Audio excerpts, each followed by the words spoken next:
21. mája boli v hre Keno 10 vyžrebované tieto čísla: 12, 13, 14, 15, 18, 19, 27, 28, 30, 33, 39, 51, 52, 54, 55, 60, 63, 64, 67, 73.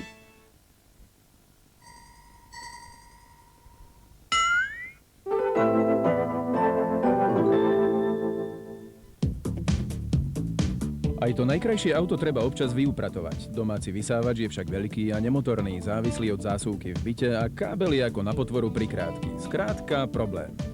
Každý problém však možno vyriešiť, preto vám Palpet ponúka hneď dve možnosti. Pozrite sa, jedna je krajšia ako druhá. Dva americké autovysávače Dirt Devil, mohli by sme to preložiť ako diabol na špinu, v dvoch verziách. Každá z nich má svoje prednosti, ktoré určite oceníte.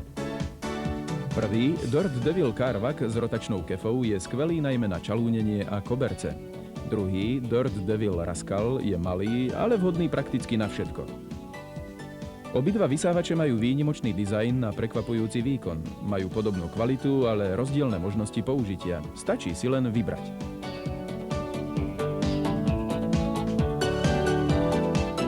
Dirt Devil Rascal je ľahký a jednoducho ovládateľný. Okrem základného vybavenia na bežné vysávanie má Rascal aj dva jednoducho aplikovateľné nadstavce.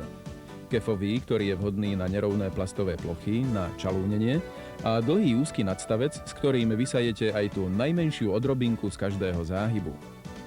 Rascal predstavuje ideálne riešenie na bežné pravidelné upratovanie vášho auta za mimoriadne príťažlivú cenu.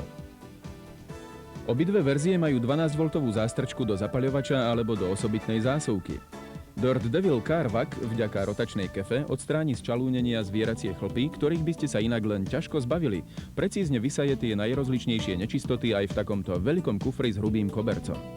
Samostatne alebo dodatočne objednané príslušenstvo Carvacu po jednoduchej úprave rozšíri možnosti dokonalého upratania auta, aby všetko vyzeralo ako nové a nemuseli ste sa báť odviezť ani vlastnú svokru.